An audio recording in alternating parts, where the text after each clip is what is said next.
por ler, e ainda que eu vá fazendo algumas intervenções, porque o tempo é curto e eu acho que é uma forma de a gente aproveitar melhor, né, esse tempo e poder trazer o máximo de conceito, né, de reflexões acerca da análise do discurso, tá? Os meus cachorros eu afastei de mim, mas como eu estou perto da janela, então tem os cachorros da rua e eu não posso realmente, com esses eu não posso intervir, né? Então, de vez em quando vocês vão me perdoar aí, minha rua é silenciosa, mas sempre pode haver o cachorro latindo aqui, tá? Bom, então vamos lá. Eu vou falar de forma bem pausada, já me foi um pedido, né? Porque eu não sou familiarizada com esse tipo com palestra dessa forma, acho que ninguém, né? A gente está se adaptando a essa nova realidade. Então, eu vou ler de forma pausada, porque se tiver algum delay, não há perda, né, da informação, tá? Bom, o surgimento do discurso, enquanto objeto da análise do discurso, estudado nas suas especificidades por Michel Pechet, é o nosso ponto de partida. Como nos diz Leandro Ferreira, no Brasil, Pechet não sobrevive, vive. Pechet, em suas primeiras formulações sobre o objeto discurso, no fim da década de 60, nos diz que não se trata necessariamente de uma transmissão de informação entre A e B, mas de um efeito de sentidos entre os pontos A e B. Entendamos aqui os pontos A e B como as posições ocupadas pelos interlocutores de um discurso.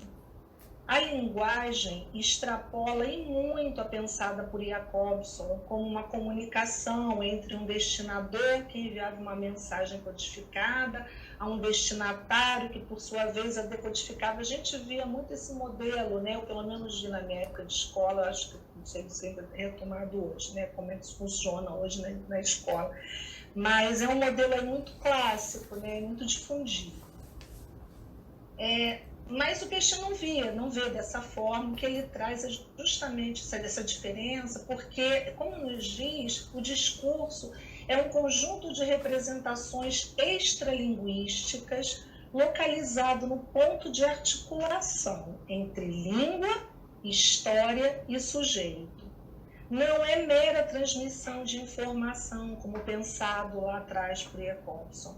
Ele se dá no contato do histórico com o linguístico e é, portanto, tecido socialmente.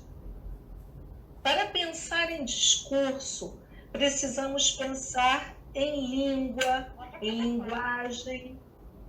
A linguística, enquanto teoria dos mecanismos sintáticos e dos processos de enunciação, foi uma das bases para o estudo de Pechet, ancorado nas teorias de Saussure, publicadas a partir das anotações de seus alunos em 1916 no curso de Linguística Geral, que definiu a língua como parte social e a fala como a parte individual da linguagem.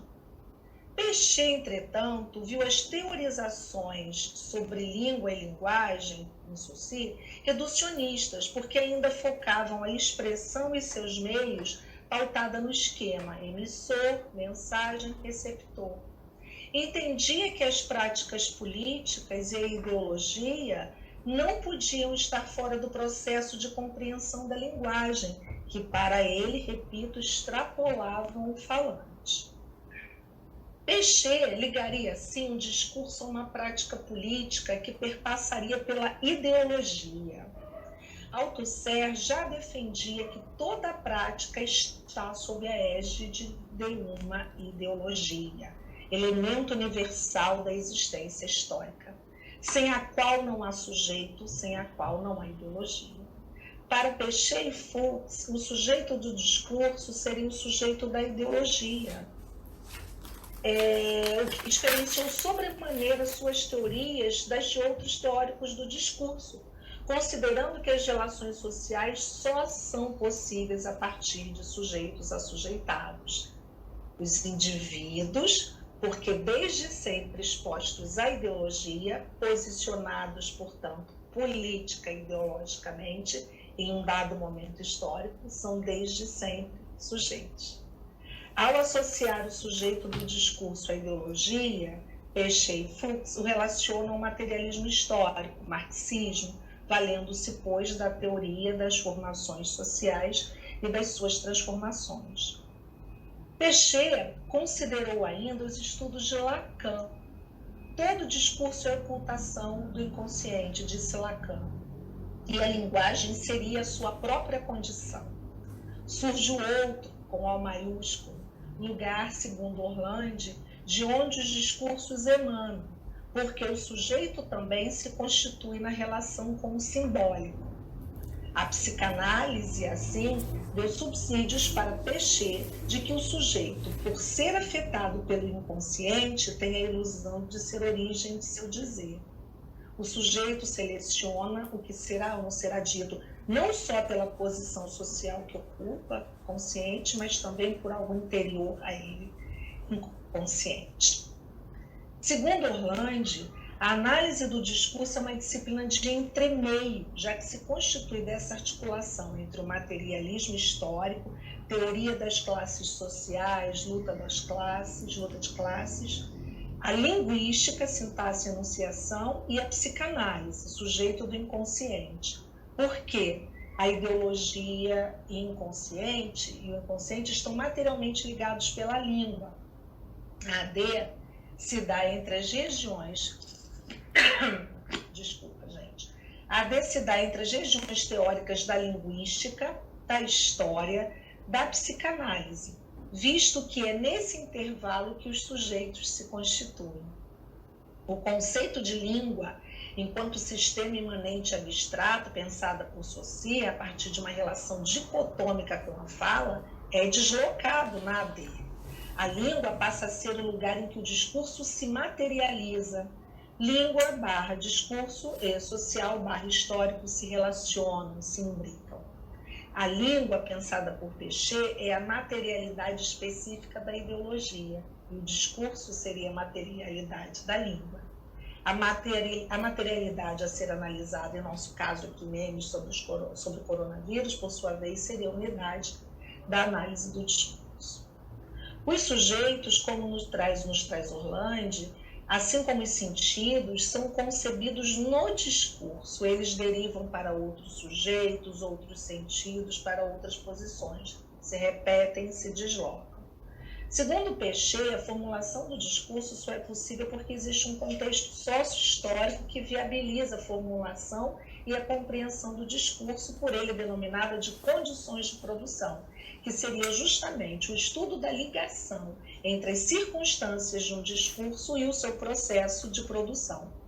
Logo, diferentes condições de produção produzirão diferentes formulações dos sujeitos e diferentes sentidos. Analisar discursos sem considerar as condições de produção é uma impossibilidade, porque A e B designam lugares determinados na estrutura de uma formação social e esses lugares são representados nos processos discursivos em que são colocados em jogo. O coronavírus, por exemplo, seria discursivizado assim diferentemente de acordo com a posição dos envolvidos, porque as condições de produção definem como os sujeitos e os objetos de discurso irão se colocar. E essas diferentes posições ocupadas pelos sujeitos de discurso, por sua vez, são constituídas pelas imagens que os sujeitos fazem de si e do outro, porque, como diz Orlandi, na relação discursiva são as imagens que constituem as diferentes posições. Ainda, segundo a autora, os efeitos de sentido se dão a partir de circunstâncias exteriores ao sujeito, de uma memória pela qual ele, sujeito, é afetado. A situação ou contexto pode ser imediata, aqui e agora, e ampla, histórica e ideológica, mas ambas são indissociáveis durante a projeção do sujeito discursivo. As condições históricas produzem imagens dos sujeitos e do objeto discurso, no nosso caso, coronavírus, dentro de uma conjuntura, de uma formação social. O que funciona no discurso são as imagens resultantes das projeções feitas pelo sujeito do dizer, interlocutor em A, a respeito do sujeito ouvinte, leitor, interlocutor em B. Em todo processo discursivo está em jogo uma série de formações imaginárias que, segundo Pechet, vão designar o lugar que A e B se atribuem a si, ao outro, as imagens que eles fazem no seu próprio lugar, do lugar do outro, e resultam de processos discursivos anteriores, provenientes de outras condições de produção, que deixaram de funcionar, mas que deram nascimento a novas tomadas de posição. Ocorre que o sujeito do discurso antecipa ou acredita antecipar os efeitos de sentido que o seu dizer terá sobre o outro, e essa antecipação, por sua vez, interferirá no seu próprio dizer. A imagem que ele faz do seu interlocutor, a partir das condições em que seu discurso é produzido, é, pois, determinante no seu modo de dizer. Como nos diz Orlandi, as palavras significam diferentemente de acordo com o lugar de onde o sujeito fala, né? Então, a gente imagina o coronavírus sendo falado há 2 meses, há 3 meses, como ele será falado daqui a 5 anos, é um outro funcionamento, né? Porque são outras condições de produção. Apesar de o sujeito do dizer ter a ilusão de que o está dizendo pela primeira vez, ele está dizendo algo já dito em outro lugar, porque os discursos pré-existem e são por ele retomados sem que haja qualquer consciência disso. Esse esquecimento, denominado por Pechet de número 1, faz com que o sujeito tenha a ilusão de ser a origem do seu próprio discurso, ou seja, ele não reconhece que o seu dizer é um dizer reproduzido, já escrito anteriormente. Segundo Indursky, o sujeito, ao produzir seu discurso, realiza sob o regime da repetibilidade, que, junto com a retomada e a regularização de sentidos, são responsáveis pela constituição da memória, que é tão somente da ordem do social, pois são os discursos em circulação, urdidos em linguagem, tramados pelo tecido sócio-histórico, que são retomados, repetidos, regularizados, segundo o autor. A memória discursiva é um saber discursivo, que permite a retomada de efeitos de sentido produzidos anteriormente em outro lugar, revestidos pelo invólucro do ineditismo, visto que o sujeito não tem consciência desse movimento, que é o esquecimento número 1. O sujeito, por sua vez, não tem controle sobre essa memória. Ele apenas se inscreve nela. Os discursos produzidos sobre o coronavírus nos memes seriam, portanto, discursos que ressoam de outros discursos em circulação, disponibilizados pelo interdiscurso e que, por sua vez, como Orlandi, afetam o modo como o sujeito significa em uma situação discursiva dada. Tratamos aqui, vale ressaltar, memória discursiva e interdiscurso como conceitualmente semelhantes, considerando que Orlandi diz que a memória funciona como um interdiscurso. Pechet e Fuchs definiram o interdiscurso como um todo complexo, com dominante das formações discursivas, ou um pré-construído que fornece a matéria-prima na qual o sujeito se constitui como sujeito falante, com a formação discursiva que o assujeita. Lembrando que as formações discursivas não existem de maneira estanque, elas são um conjunto também complexo, que dialogam entre si e das quais os sentidos derivam. O interdiscurso seria uma espécie de matriz sobre a qual o sujeito se ampara na formação discursiva na qual está inserido. Esse já dito, regularizado, repetido, retomado, interdiscurso, ao ser atualizado, se encontra com o intradiscurso, o funcionamento do discurso com relação a si mesmo, a formulação no aqui e agora, pois todo dizer se encontra na confluência da memória que o constitui e da atualidade onde é formulado. Orlandi. O interdiscurso definiria-se as formações discursivas a partir de elementos pré-construídos no interior de outras FDs, que por sua vez definirão o que pode e deve ser dito por um sujeito a partir do lugar da posição social, histórica, ideológica por ele ocupada, sendo o interdiscurso que determina o que dizemos sem que tenhamos consciência disso. Não há dizer que não seja uma repetição de sentidos cristalizados, o que faz recair sobre a memória a responsabilidade de fazer ecoar sentidos já sabidos, como nos traz Indursky. Por serem os dizeres do sujeito do discurso sempre amparados em sentidos em circulação pré-existentes, retomados de dizeres alojados em nossa memória, talvez tenhamos dado a impressão de que essa memória jamais é atualizada. Se assim fosse, os sujeitos estariam presos eternamente a uma mesma matriz de sentidos e suas posições seriam imutáveis. Todo discurso se desdobra sobre ele mesmo, sempre se referindo a um discurso anterior. Mas essa referência não significa sempre uma repetência do dizer, porque os sentidos deslizam. Eles podem, segundo Indusch, ser produzidos a partir de uma outra posição do sujeito, a partir de uma outra FD, cujas fronteiras porosas permitem a realocação do sujeito a uma outra FD. A permanência do sujeito, por sua vez, nesta ou naquela FD, a formação discursiva, depende da sua identificação com os saberes que circulam em uma ou em outra. Outros efeitos de sentido podem sempre ocorrer, como defende Orlandi, porque processos regularizados podem ser desestabilizados pelos processos polissêmicos, dizer de outro jeito, que, diferentemente dos processos parafrásticos, o dizer tal qual o dizer sedimentado, permitem novos processos de significação e o deslocamento entre as formações discursivas. Explanados alguns conceitos da AD, vamos situar o meme como uma prática discursiva midiática. O biólogo Richard Dawkins, em 1976, cunhou pela primeira vez o termo meme, fazendo uma analogia ao termo gene. Se o gene é uma representação biológica, o meme seria uma representação cultural. Não podemos desprezar a mimética de Aristóteles para pensar o meme como uma representação, não podemos desprezar, para pensar o meme como uma representação, imitação da vida. Os memes, segundo Passos, devem ser considerados como estruturas viventes, não somente metaforicamente, mas também tecnicamente, elencando práticas sociais, inovando modos de ver a realidade e agir sobre a sociedade a que estamos articulados. Discursivamente, que é o que nos interessa aqui, a partir dos estudos de Della Silva, entendemos a mídia como um espaço privilegiado para a constituição, formulação e circulação de sentidos. A mídia comporta em si o espaço do jornalístico, do publicitário, do entretenimento, e tais espaços se configuram imaginariamente a partir dos efeitos de sentidos que neles estão ou não autorizados a circular. O meme, amplamente difundido nas redes sociais e também em jornais de grande circulação, é considerado um gênero textual similar à charge, ao cartoon. Eu vou trazer aqui alguma coisa que não se encaixa completamente nesse conceito de meme, mas como eles são muito próximos, como essa diferença é tênue, eu me dei o direito, me permitir trazer aqui para vocês para a gente analisar, tá?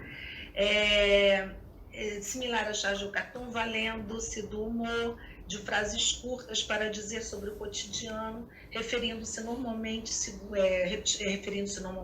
a professora Marina Ferreira, a uma imagem que tem alcançado múltiplos usuários, viralizado, como a gente costuma dizer atualmente.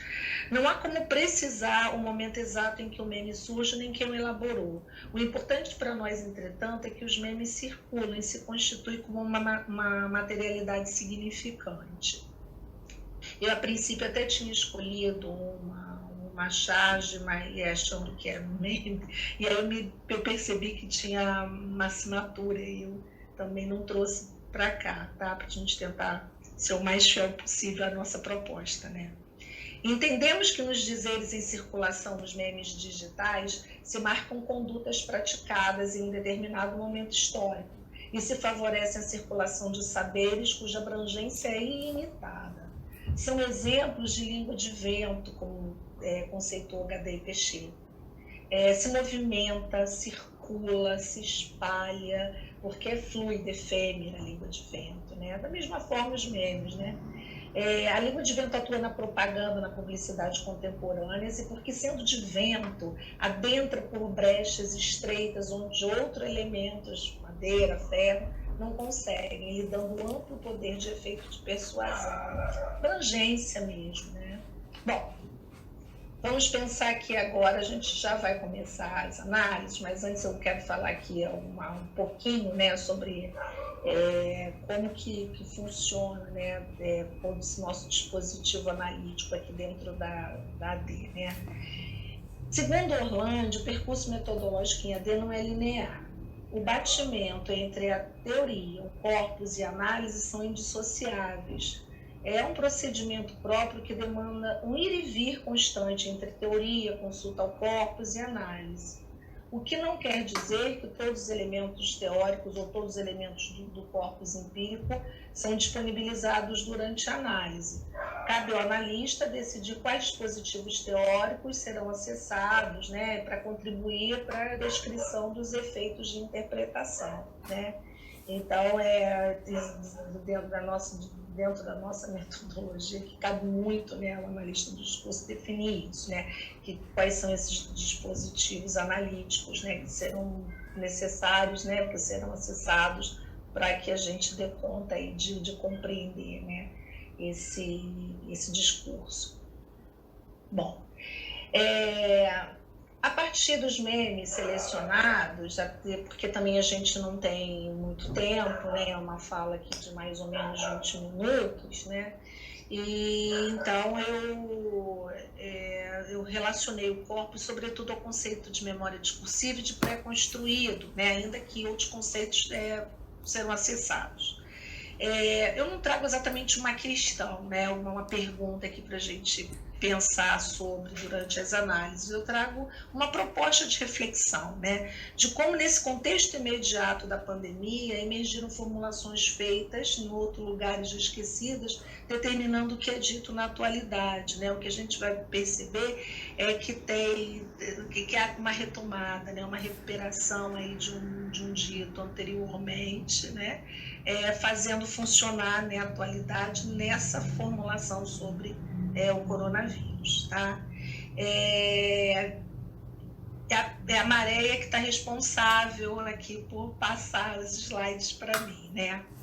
Bom, nesse slide 01, eu trago aí 2 imagens, né? Então, eu vou aqui falar delas também e ler aqui para também a gente não se perder, porque é muita coisa a se dizer, né? Nas formulações apresentadas nesse slide, vemos repetir dizeres sobre o comportamento dos brasileiros, né? Recupera-se na imagem da esquerda sentidos da esquerda, na de cima, né, que está mais acima, né? Sentidos sobre a indolência do brasileiro, amparado no estereótipo de brasileiro vagabundo, preguiçoso, querendo sempre se dar bem, porque discursos em circulação sobre a preguiça de nosso povo vêm sendo constituídos desde a nossa colonização. Mas, se há uma regularização de sentidos constituindo uma memória que é da ordem social sobre o comportamento dos brasileiros, temos também pré-construídos, já ditos, mobilizados sobre a constante tentativa do brasileiro de tirar vantagem em tudo. Em resposta à ameaça de morte pelo vírus, representada aí por uma personagem, se eu não me engano, de uma série dos Estados Unidos, né, personagem enfurecida, dizendo, vou te matar, né? Temos um brasileiro representado aí pelo gatinho, interessado nos dias que ficará sem trabalhar se tiver um atestado comprovando que ele tinha Covid-19, né? Os mais velhos vão lembrar, mas de qualquer forma isso ressoa, ainda hoje, não necessariamente vou lembrar do momento em que a propaganda veiculou, mas certamente percebem, né, esse ressoar desse discurso, da lei de Gerson.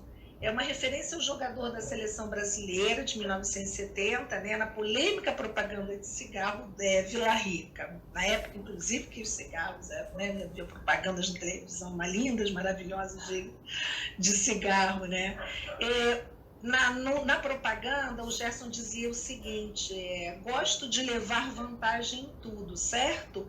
Leve vantagem você também, leve Vila Rica.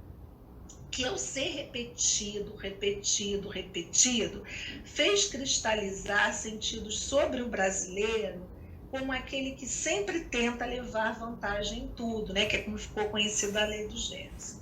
Assim, os dizeres do meme se amparam em dizeres outros sobre o comportamento dos brasileiros, porque todo discurso se relaciona com outros sujeitos e com a ideologia que os atravessa pela memória e pelo esquecimento, mas também pela apropriação de saberes que circularam em outro lugar e foram encaixados neste novo discurso. Aí eu estou falando da memória, que é algo que nos chega sem que a gente saiba, né, que a gente não tem esse saber, né, e é um pré-construído que são dizeres, né, ditos, né, são ditos anteriores, já ditos, um já lá, né, que vai se encaixando dentro da formulação atual, dentro desse novo discurso.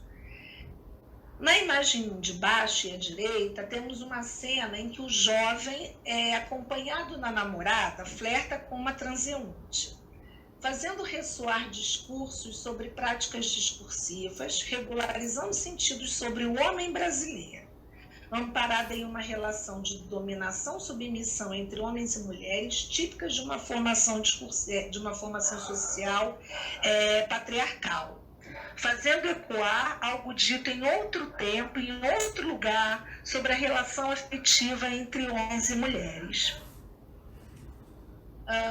O interlocutor projeta a imagem do homem brasileiro como de garanhão, daquele que não se contém em olhar para a parte de trás do corpo da mulher, e da mulher brasileira passiva diante da afronta. A mulher desconhecida é projetada como coronavírus, e a mulher conhecida como a dengue.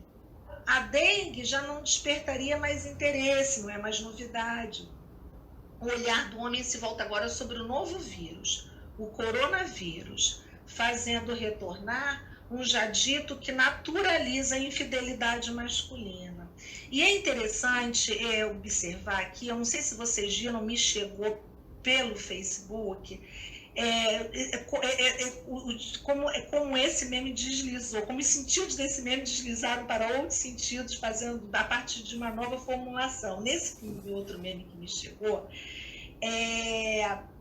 essa moça que está de vermelho, né, que essa para quem ele olha, né, o coronavírus, ela é representada pela Medusa, ela tem aquela cabeleira, né, das serpentes e tal, e ele foi transformado em pedra.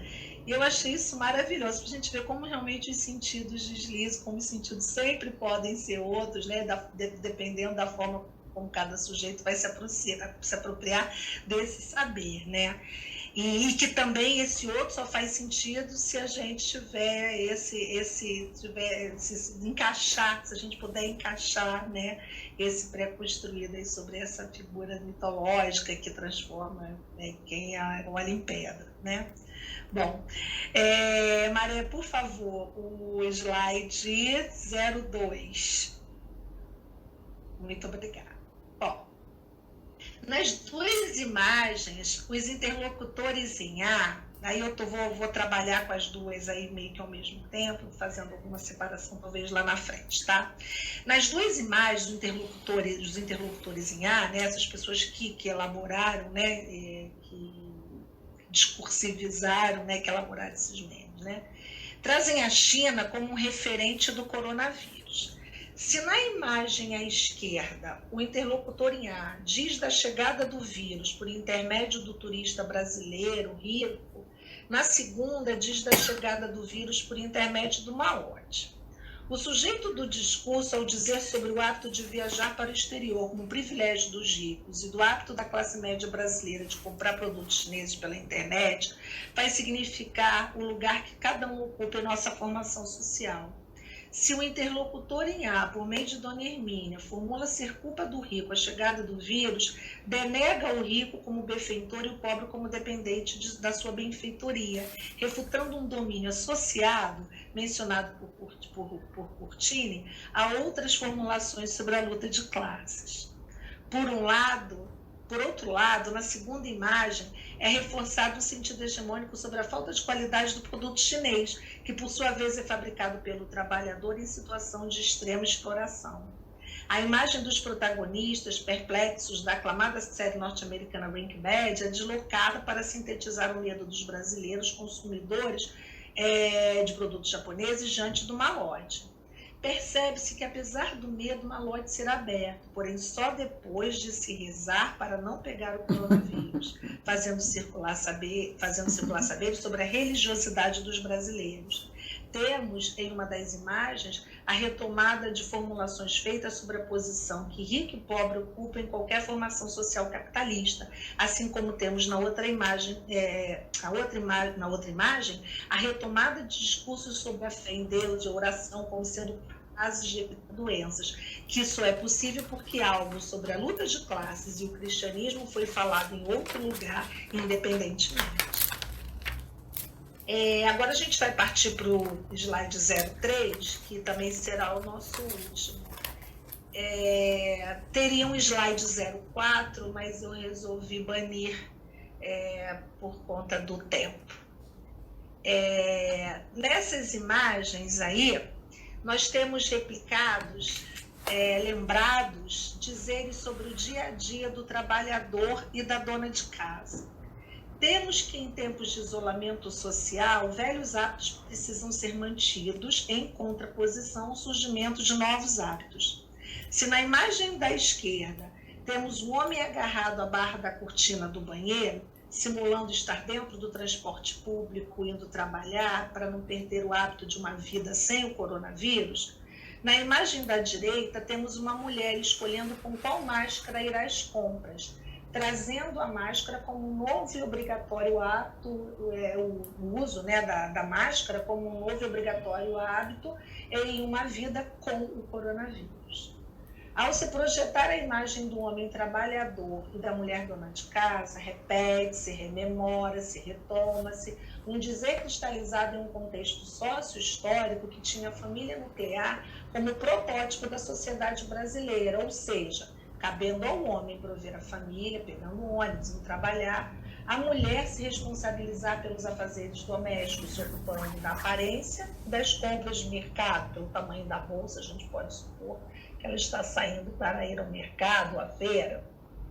Essa repetibilidade, essa retomada de dizeres sobre o trabalhador e sobre a dona de casa, que foram outrora regularizados, constitui, respectivamente, uma memória sobre a valorização do trabalho fora de casa e da falta da desvalorização do trabalho doméstico, considerando que, de um lado, foi evidenciado o esforço ao qual o homem trabalhador se sujeita, e, de outro, o ápice da preocupação da dona de casa como sendo escolher com qual máscara irá às compras. E também essa quantidade de máscara, né? Quer dizer, além de trazer essa questão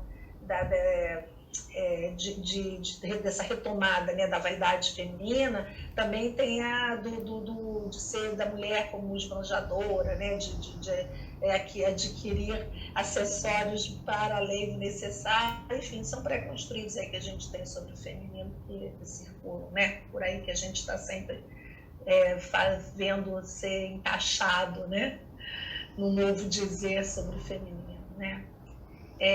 Tais formulações sobre os trabalhos sobre o trabalho do homem e o trabalho da mulher só foram possíveis porque, historicamente, existem enunciados anteriores no seio das práticas discursivas e regulados pelos aparelhos ideológicos que dizem sobre o lugar do homem e o lugar da mulher, que, segundo Curtini, dizem respeito à memória discursiva. Bom, eu estou encerrando aqui a minha fala, né, esperando ter conseguido delinear minimamente aqui dentro desse tempo que que nós temos, e também pensando nos diferentes acessos que quem está aqui me ouvindo tem em relação a AD, né, quanto já leu, que sabe, que não sabe, então eu tentei fazer aqui de forma que todos compreendessem, mesmo que não tenha AD como um estudo primordial, né?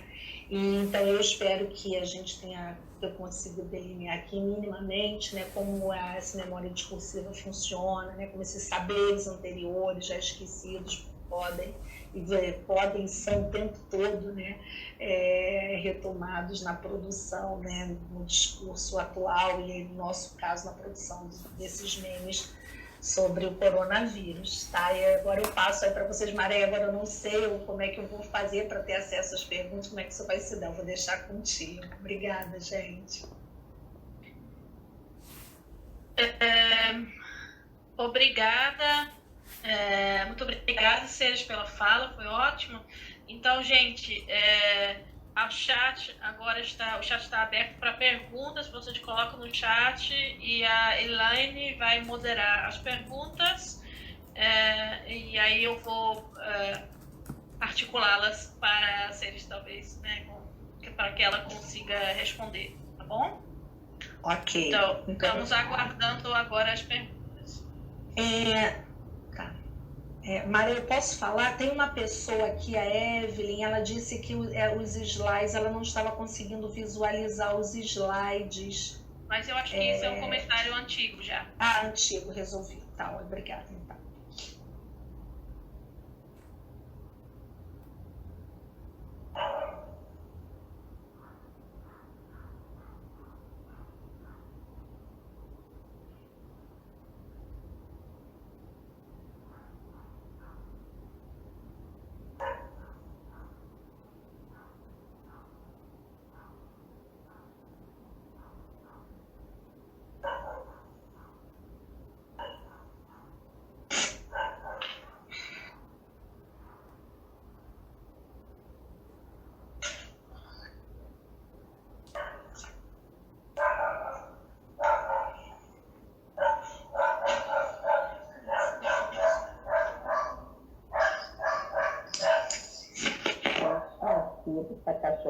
Agora estão entrando várias perguntas. Eu imagino que a Elaine está moderando e está escolhendo a pergunta para Ceres.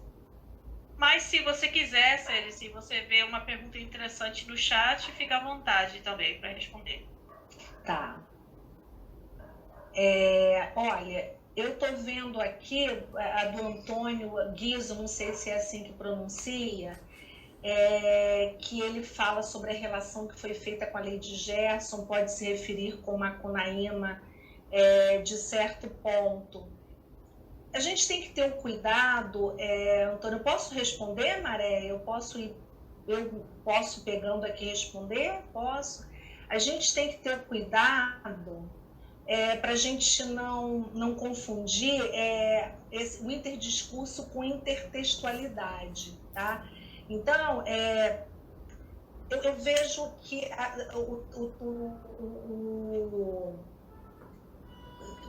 tem toda essa memória, ela vai funcionando sem que a gente consiga perceber, mas se você pega um texto do Macunaíma, né, e tenta pensar sobre essa questão da indolência, né, do brasileiro, eu acho que está posto lá também, né? Eu acho que o autor, quando pensou nisso, né, quando ele trouxe, né, ele não tem como ficar deslocado de essa memória, né, sobre esse comportamento do brasileiro, né? Então, eu acho que funciona mais aí nessa produção lá do texto do Macunaíma, né, como sendo um reflexo, né, como sendo uma retomada, uma réplica aí, né, dessa memória sobre esse comportamento. Se a gente pode pensar o meme, aí seria um pré-construído, né, alguma coisa que foi construída ali no Macunaíma, que também foi encaixado aqui. Dá para pensar, eu traria mais aí como um pré-construído, como uma memória, mas eu não descarto a possibilidade, muito pelo contrário, de que ao escrever uma obra daquela, houve uma retomada, uma memória interferindo naquele dizer, né? Essa memória sobre essa indolência, sobre essa preguiça, sobre essa moleza, né, tão marcada ali no personagem, atuando, tá? Eu não sei se eu respondi. eu ver aqui outra. Certo. O Antônio está dizendo entendo, né? E aí uma outra pergunta, você também pode acompanhar, né? Mas eu já estou querendo ajudar. Tá. Aqui da André Luz Ferreira, estou falando certo? Quais outros discursos sustentam o slide 1? Então vamos voltar para o slide 1. Deixa eu voltar, por favor. Repete, que outros discursos sustentam? Então, aí, quem perguntou? Foi o André. Então, eu como cada analista, né, ao se apropriar do corpus e tentar elaborar aqui, né, a sua análise, ele vai selecionar, né, alguns pontos, né, porque também eu estou dizendo de um lugar, isso vai interferir na análise que eu esteja fazendo, né. O que me chama aqui mesmo é essa questão do desejo de não trabalhar, de sempre tentar não trabalhar, de fugir, não trabalhar, o trabalho sendo uma coisa ruim, né, sendo uma coisa pesada, né, então sempre essa coisa do tentar fugir disso, né, que está relacionado lá, né, ao personagem do Macunaíma, que está relacionado lá à vantagem tudo do Gerson, né, de como esses pré-construídos sobre o comportamento brasileiro vão sendo retomados e encaixados nesse dizer atual sobre o brasileiro, né. E em relação ao outro slide, me grita, né? Porque é isso que me aparece, que brilha para mim. É exatamente essa questão as mulheres vão saber o que eu estou dizendo, né? E ponto, as mulheres, os homens também, olha eu aqui, né? Quando a gente anda na rua, a gente vê quando passa uma moça, né?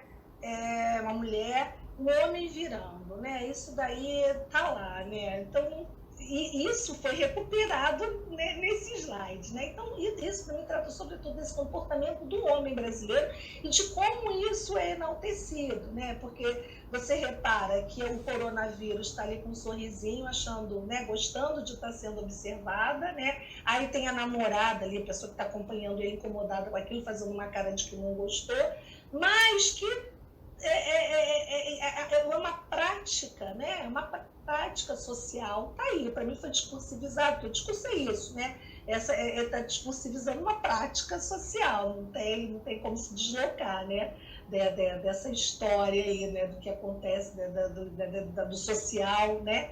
Então eu não consigo ver. E aí eu vou aproveitar aqui e fazer um link, se bem que a Mayra também fazendo sobre uma outra questão, né? Porque assim, eu elegi alguns pontos para fazer a minha análise. Agora, vocês podem provavelmente vir outros pontos que eu não vi, eu não elenquei.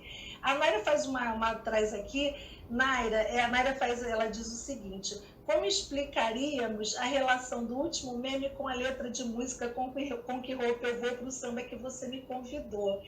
Total, né, relação, porque inclusive quando eu vi, eu me lembrei também, acabei não trazendo aqui, mas tem isso sim, né, tem aí também uma retomada, né, de um dizer lá do Noel Rosa, naquele samba enredo: com que roupa eu vou para o samba que você me convidou, com que máscara eu vou, até a escolha das palavras remetem, né, então a gente vai vendo que essas coisas vão retomando, né, tem sempre nesse caso aí, a gente tem que marcar, gente, é importante, eu não sei se isso ficou claro na minha fala, a memória discursiva, ela é da ordem do não sabido, né? A gente diz a partir de uma memória, de uma retomada, de um saber que circulou em algum lugar, dito por alguém, que é importante também marcar, é anônimo, né? Mas a gente não sabe disso, a gente tem a ilusão de que a gente é o primeiro a dizer, tá? Então, esse esquecimento aí que eu trago do peixe, a gente tem a ilusão de originalidade, a gente pensa que está sendo, puxa, olha que eu falei, que genial. Não, tem uma memória aí atuando, né? porque toda formulação se dá dessa confluência da memória com essa atualidade, né? Com essa formulação, né, do discurso que se dá na atualidade. Então, nitidamente, né, a gente não tem como dizer se a pessoa que pensou, né, que elaborou esse meme tem conhecimento da música, mas tudo indica que o Noel ele chegou por um pré-construído, né? Porque supõe-se aí, né, que essa música é uma música que muita gente conhece, pelas palavras que ele escolheu, supõe-se sim que ele está aí trazendo, né,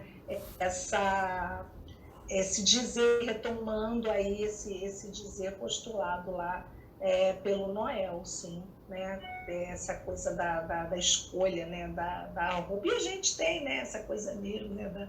da escolha da roupa para ir para os lugares, né? Porque também que roupa cabe ou não para determinada situação, isso tudo faz parte da nossa constituição enquanto sujeito. Pois não. Posso sugerir uma outra pergunta aqui, do André Cavalcante. Teres, dá para a gente perceber quais diferentes funcionamentos discursivos dos memes no começo da pandemia e os mais atuais? Você tá, assim, André, eu não sei se você tá, eu estou vendo aqui a tua pergunta, tá? Eu não sei se você está me falando, querendo que eu traga isso para os memes analisados, você está pensando de forma maior, mais ampla. Certamente, porque aí são as condições de produção dentro desse contexto imediato, né? Porque a gente pode pensar as condições de produção no aqui e agora, e as condições de produção histórica, ideológica, né? que são bem mais inteligentes.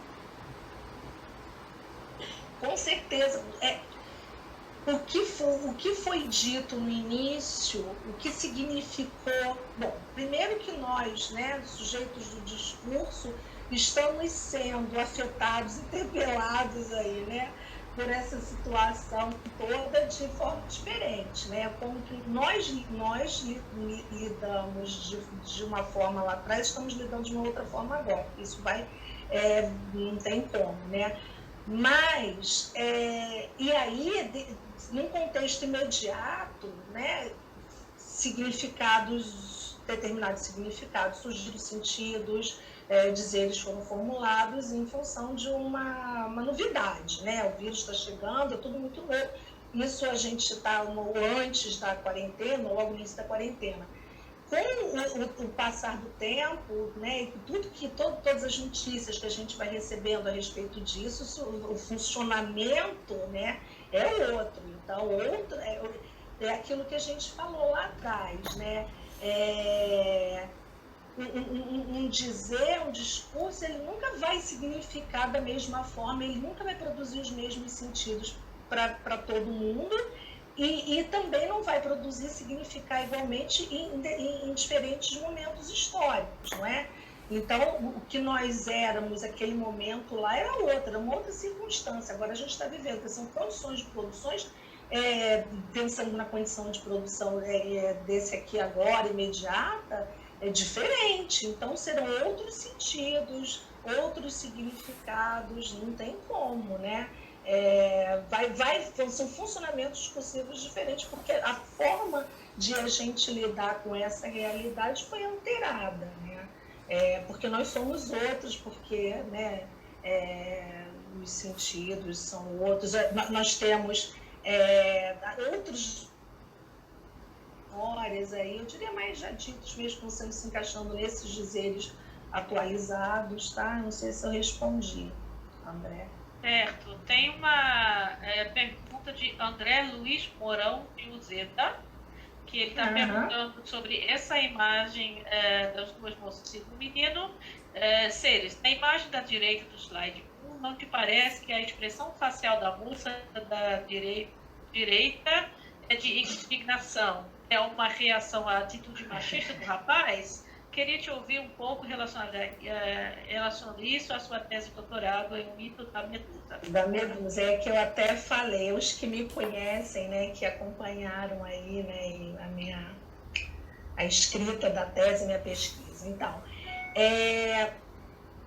eu trago na tese que existe uma memória, né, a respeito desse feminino aí, sobre a infidelidade masculina, né? Um ditadito, né, postulado no mito da Medusa, que ressoa, né, que é um discurso que ressoa ainda hoje, que faz com que as mulheres, com que a traição, o casamento sejam discursivizados de determinada maneira. Porque o que eu defendo lá na tese é o mito da Medusa. Rapidamente, acho que todos aqui conhecem, mas é importante que eu fale um pouco para situar. A gente tem várias versões, né? Porque mito é essa, né, temporal, a gente não tem como localizar isso, não sabe uma autoria, não tem, né? Então a gente tem que precisar de muita coisa em relação ao mito. Eu adotei uma versão, né? Então, assim, a Medusa era uma moça lindíssima, né? E ela foi assediada, né, sexualmente, ela foi violada, o termo que usa no fragmento que eu uso do dicionário mitológico do Junito Brandão. Ela foi violada por Poseidon, né?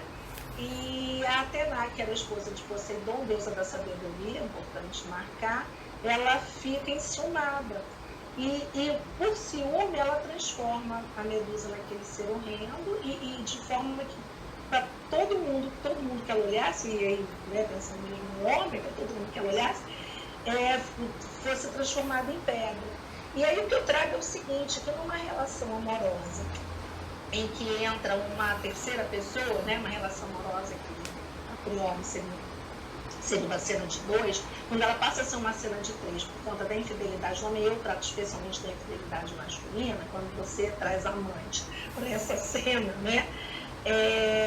E a mulher, a esposa, descobre, ela fica com raiva da amante, ela pune a amante, ela condena a amante, acaba por perdoar o homem e fazer com que o casamento siga tal qual foi lá discursivizado no mito da Medusa.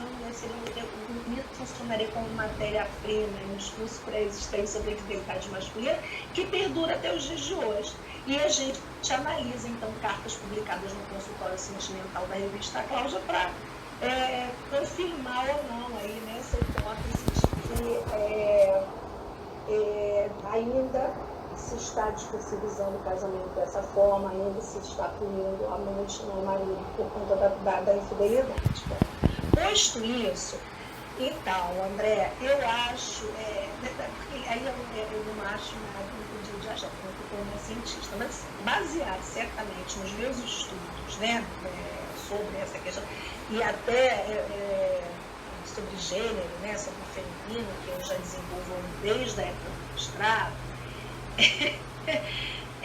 ela tem sim, ela tem esse olhar de, poxa, você está olhando para ela, mas pelos meus estudos, né, esse olhar para outra pode ter, né, vai haver, você está olhando para minha cara de pau mais, o namoro seguirá, o casamento seguirá, e no final das contas ainda pode rolar um comentário também com essa calça apertada, com esse shortinho, né, que também é aí, né, um dizer, né, que a gente sabe que está sempre retornando de que a culpa é da mulher, porque ela usou uma roupa para que o homem olhasse, para que ela fosse assediada, estuprada, enfim, a gente pode pensar o que quiser, né? Então, sim, André, eu fui baseada realmente nos meus estudos aí para trazer para vocês que, agora, lógico, claro, que sempre tem um escape, né? A gente sempre pode escapar,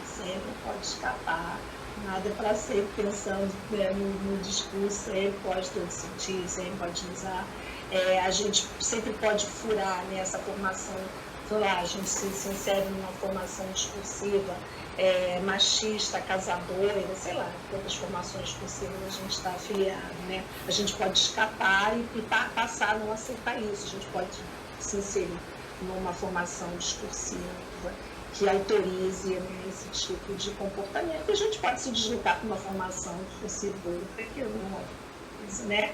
Então, mas eu concordo sim com você que meus estudos sobre isso afetaram a minha análise, não tem como, é inevitável, porque eu falo de um lugar, né? Eu tô aqui, eu sou um sujeito também posicionado, né? Não tem como. Sério. É isso. Pois não. Eu trago aqui uma pergunta de Eveline Maciel.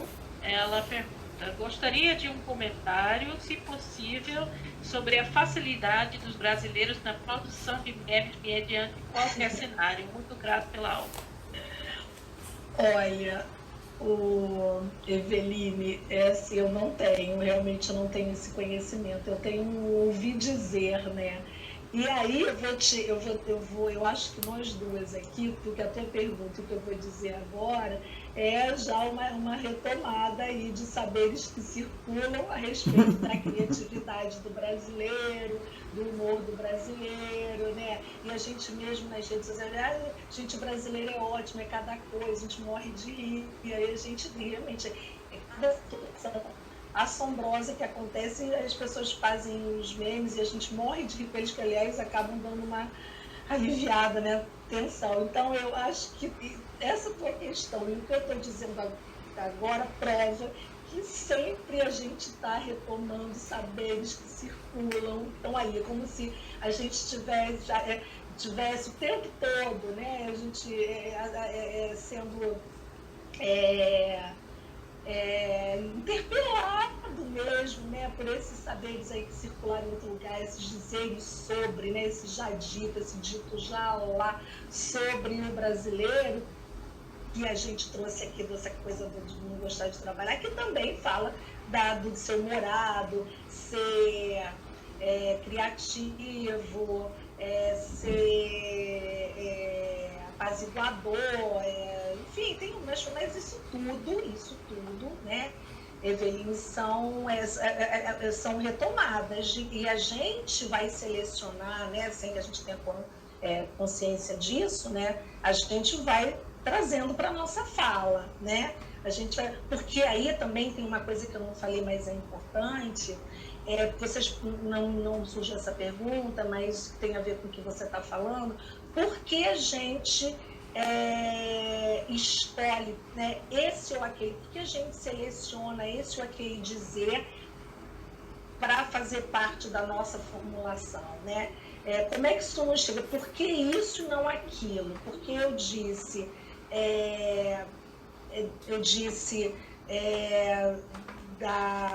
da mulher vaidosa, perdulária, e eu não disse da mulher dona de casa, porque eu não disse da mulher trabalhadora, pronto, acho que fica melhor assim, porque eu não disse da mulher que pega o ônibus e vai trabalhar, e disse do homem que vai trabalhar, né? Porque eu me identifico com, eu estou aqui me colocando no lugar do interlocutor em A, porque eu me identifico com esse dizer, quem trabalha é o homem, entende? Quando a gente formula algo, quando a gente discursiviza sobre algo, a gente se identifica com aquilo ali que a gente está trazendo, com essa memória que a gente permitiu que chegasse a nossa formulação, né? Senão todos falariam a mesma coisa, cada um é interpelado de uma forma, né? Então eu acho que aí, de novo, se eu falar para você que tem um meme que os brasileiros são os melhores em memes, eu não sei, pode até ter algum estudo sobre isso, eu não conheço, mas eu acho que aí a gente está vendo funcionar essa retomada mesmo de saberes sobre o brasileiro, que nesse caso aí é até positivo, né? Lá no outro não, de preguiçoso, né? De mulherengo, não sei o que, não é positivo, aqui é positivo, tá? E então, não sei se ficou clara essa questão da identificação, mas esse é um ponto importante para marcar. Olha, Célia, trago uma outra pergunta de Vânia de Souza Vieira, que ela pergunta em relação a meme 2, que é esse que eu estou mostrando agora no slide. Tanto no primeiro quanto no segundo existe uma análise em relação ao preconceito, pobre rico, e no outro quanto ao chinês. Teria como fazer essa análise de uma outra forma? Ah, Vânia, sempre tem, né? Sempre tem. A gente, porque na minha, né, na D da qual eu sou filiada, né, a gente, assim, não é uma linearidade nos elementos que a gente vai usar para análise, né, a gente vai olhar para aquele corpus e vai ver, puxa, o que eu tiro daqui, o que eu posso depreender daqui, como é que eu posso fazer esse batimento, né, da descrição com a interpretação, né, e aí, como, né, a gente diz na D, né, a linguagem, né, ela não, tudo pode ali, quer dizer, não há uma... É uma opacidade, né, na linguagem que faz com que a gente veja algumas coisas e não veja outras, de forma que alguma coisa não chegue e outras não, né? Então, certamente outras questões podem ser trazidas, outras análises, outras percepções, né? Outros pontos podem ser analisados, né? Eu acho que aí a gente tem marcado mesmo essa questão da luta de classe, eu acho que certo, a gente tem toda essa memória, né, que está muito fundamentada lá no patriarcado,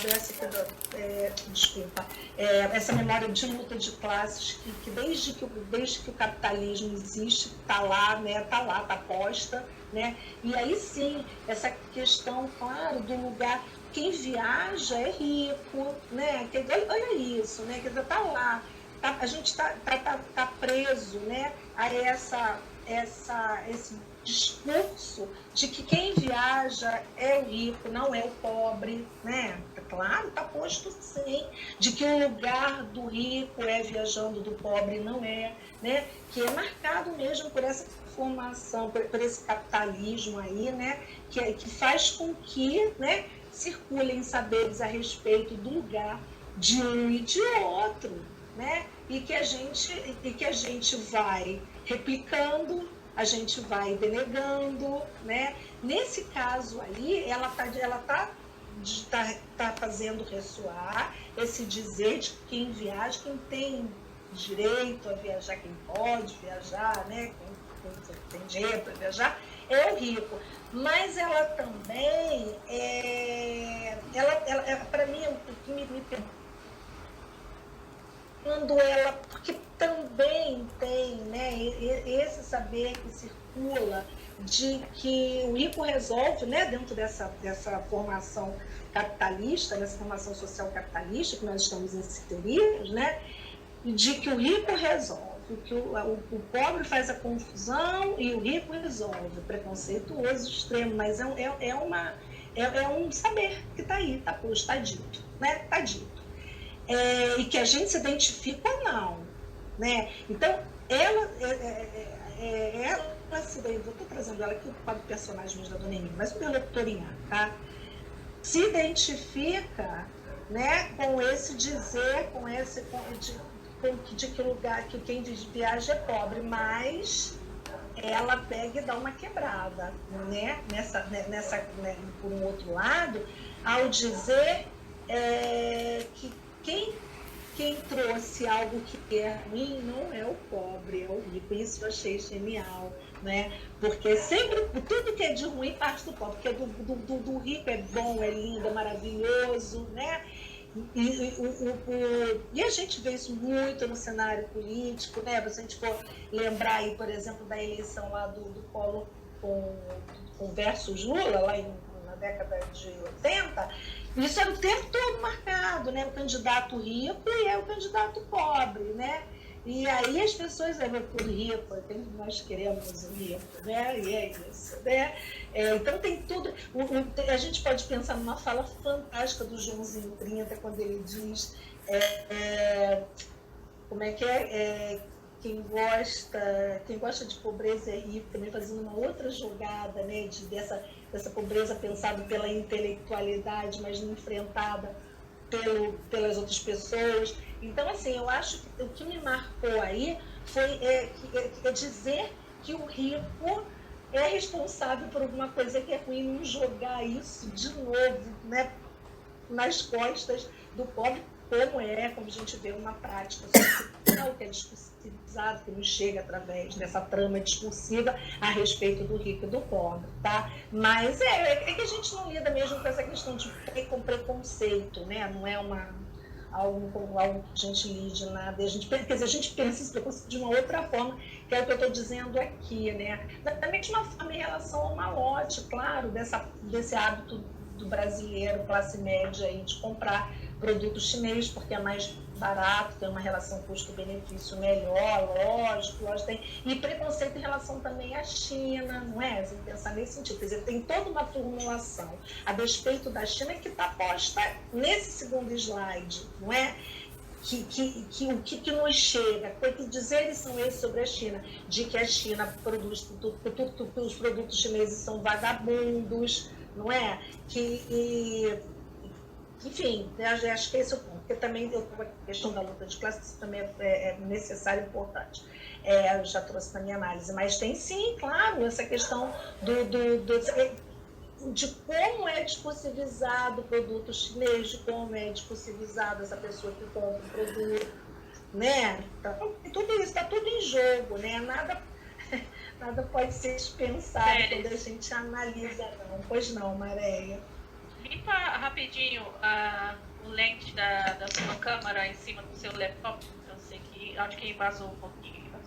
E, no entanto, eu tenho uma pergunta de Nicolas Barros, que pergunta: você notou alguma disputa de sentidos entre uma FD neoliberal e uma FD sanitarista em algum desses memes? Desculpa, não. É a função discursiva. Desses analisar. É formação discursiva. A formação discursiva, né, só para quem não sabe, né, quem não é da área aqui da B, né, quem não está aqui no nosso tão embrenhado, né, na teoria, é um conjunto, né, que o Peixe vai dizer que é um conjunto ali de realidades, né, que todos nós fazemos parte de inúmeras FDs, né? Enfim, do que é autorizado a se dizer dentro daquele lugar, o que pode ou não ser dito dentro daquele lugar. Então, por exemplo, se eu faço parte de uma formação, né, discursiva católica, eu não vou poder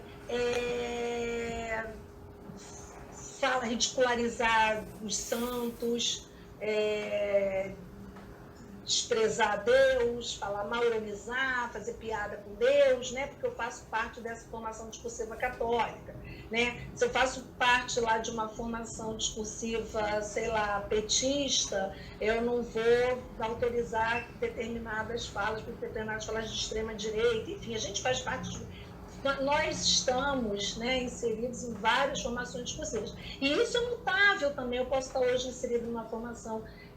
Quantas pessoas a gente não conhece que eram, sei lá, da Umbanda, faziam parte de uma formação discursiva, Umbanda, espírita, e hoje está numa formação discursiva evangélica. Então, a gente também, porque as fronteiras dessas formações discursivas, elas são porosas. Então, a gente pode sair, voltar, né? Então, a gente não tem como, segundo, obviamente, a nossa teoria, a gente não está inserido, filiado a uma formação discursiva. Ponto. Então, vou voltar aqui à pergunta dela, só porque é importante a gente definir aqui o que é formação discursiva. Tá? Então, esse conjunto aí de realidade que nos permite dizer isso ou aquilo a respeito de alguma coisa. Tá? Você notou alguma disputa de sentidos entre uma sanitarista?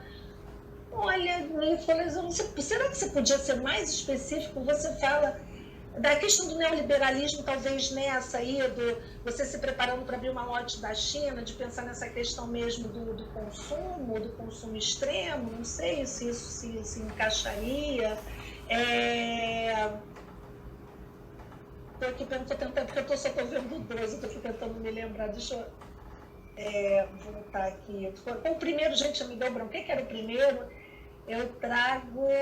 Maria, você pode, por favor, passar os três slides que eu quero ver se eu consigo achar essa FD neoliberal ou sanitarista. Pode passar para outra. Olha, não, Nicolas, mas o fato de eu não ver não quer dizer que eu não esteja aí. Não sei. Sanitarista, não consigo perceber, não consigo mesmo perceber. Eu consigo perceber aí formação discursiva machista, formação discursiva sei lá, do trabalhador, do operário, formação discursiva feminina, da mulher feminina. Estou percebendo algumas, mas assim, realmente neoliberal e sanitarista não. Mas se você percebeu, você pode dizer... Tem uma outra pergunta aqui que talvez complemente essa, que é da Daiane Bonazio. Ela está perguntando, né? Posso dizer que os memes sobre fiquem em casa pertencem ao discurso científico sanitarista e os memes sobre fique em casa se puder pertence ao discurso capitalista? Agora sim, eu não sei, talvez se o Nicolas estivesse falando disso, né, dessa FT neoliberal e da sanitarista dentro da produção de memes. Sim, não, com certeza. Assim, porque quem está, o interlocutor IA, né, que é o sujeito da formulação, que está produzindo, que está iniciando, né? E nós, que somos interlocutores B, que estamos lendo, né, os memes. E podemos fazer parte de ambos, né, mas no caso de estar pensando em quem está formulando, quem está elaborando, de qualquer formação discursiva. E com certeza isso está lá, isso interfere no que está sendo dito, lógico, né, conforme a gente já falou aqui, né, lógico, dentro da teoria que eu estou formulando. Então, assim, vamos pensar aqui. Juntos, né? No Fique em Casa. Porque diz que significa de uma forma diferente, não tenha dúvida. Fique em casa se puder. No Fique em Casa, não se está flexibilizando. Fique em casa, ponto. Fique em casa. Né? Fique em casa se puder, está se considerando, né, o trabalhador que não pode ficar em casa, que se ele ficar em casa ele vai passar fome, porque aí também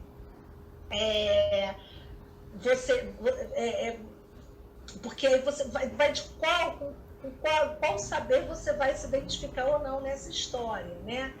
Porque tanto circula, né? E aí, claro que tem. Você tem discursos produzidos dentro de uma formação discursiva religiosa, não é? Você tem o discurso produzido dentro de uma formação discursiva científica, né? Você tem uma formação discursiva política, e aí você vai tendo várias conjunturas que vão fazendo com que seja dito isso ou aquilo. Eu entendo que o Fique em Casa, ele é mais taxativo e ele não considera todas as possibilidades daquela pessoa para quem está sendo ordenado ficar em casa. E não Fique em Casa, se puder, você está se considerando, né? É possível, sim, que a gente pensar no discurso científico ou sanitarista no primeiro, porque ele é isso, ele fica em casa, ponto. Dentro desse lugar de médico, de sanitarista que eu estou falando, eu estou dizendo que todos precisam ficar em casa, porque eu estou falando de uma posição sujeito que não é a do capitalista, né? Eu acho que sim, Daiane, tua pergunta é ótima. A gente sempre fala de uma posição, a gente sempre fala de um lugar. A gente nunca vai falar do lugar do outro, vou sempre falar. E aí é interessante também, isso é muito legal, porque as posições, elas podem mudar. E quando elas mudam, você vai falar outra coisa, né? E pensando aqui na minha tese, quando você está dentro de uma relação amorosa, se você está na posição de casamento, de esposa, você vai falar, você passa para a posição de amante, que é possível, né? Ou vice-versa, se você está na posição de amante, você passa a posição de esposa, vai mudar, porque a tua posição mudou, o teu lugar mudou, né? Então você vai falar de acordo com o lugar que você ocupa, não tem como, né? E aí eu acho que sim mesmo, aqui eu acho mesmo. Se você diz, fica em casa, você está desconsiderando qualquer coisa para além da necessidade de ficar em casa, porque se você não fizer o isolamento social, você será contagiado, né, e poderá morrer. Quando você diz fique em casa, que você está flexibilizando, você está assim considerando que o sujeito tem que sair para trabalhar, ele tem que ganhar dinheiro, tem que fazer, enfim, tem que ganhar dinheiro, né? Tem que fazer mover essa máquina aí, né? Capitalista. Sim, Daiane, diria que sim, diria que sim. Não pertence ao discurso científico, acho que dá para a gente pensar assim. Penso sim. E outro é o capitalista, considerando essa flexibilização de ficar em casa. Gostei, muito boa a sua pergunta, muito boa. Então, Ceres, eu acho que está na hora da gente fechar a nossa palestra. Peço desculpas se não deu para responder as perguntas de todo mundo, né, porque a gente se propõe para fazer 1 hora e, na verdade, fizemos 1h30, né? Porque realmente foi muito bom, passou rapidinho. Então, eu gostaria muito de agradecer, Ceres, foi ótimo. Não sei se você tem alguma coisa a acrescentar antes da gente fechar. Agradecer, né? Agradecer o convite, agradecer a participação. Muitos eu conheço, outros tantos não. Dizer que é muito bom nesse momento parar para falar de AD, né, de me tirar desse marasmo todo, essa coisa louca desse isolamento social, tirar todos nós, né, e trazer para uma discussão teórica tão rica quanto eu acho que a AD permite, né, e então poder falar disso para mim é sempre muito bom e torcer, né, para que as pessoas que não conhecem, que não têm assim muita muita leitura, ou que, enfim, são completamente virgens em relação à análise do discurso dessa linha que eu trabalho, né, do Peixe, que fique como um convite para que vocês leiam mais sobre, né, se aventurem, é uma aventura realmente, né, a gente precisa desconstruir muita coisa para poder adentrar nessa aventura. E para os que já conhecem, eu espero ter contribuído também de alguma forma, né? Que tenha sido um diálogo positivo, né? Que a gente tenha conseguido se enriquecer depois dessa fala. Agradecer sobretudo aí a Ângela pelo convite, a você, Maré, pela operacionalização, agradecer o setor de linguística que super apoiou e fez com que isso aqui acontecesse, e assim espero que logo, imediatamente após tudo isso, né, eu esteja aí trabalhando na UERJ com vocês. Muito obrigada. É uma maneira da gente matar a saudade um pouquinho, né? Então, eu gostaria de agradecer realmente que teve uma adesão muito grande, é muito legal ver isso. Desta vez, a gente não abriu para mais que 75 pessoas, né? Porque foi a primeira vez, a gente não sabia como ia ser, mas da próxima vez, de repente, a gente abre até para mais pessoas.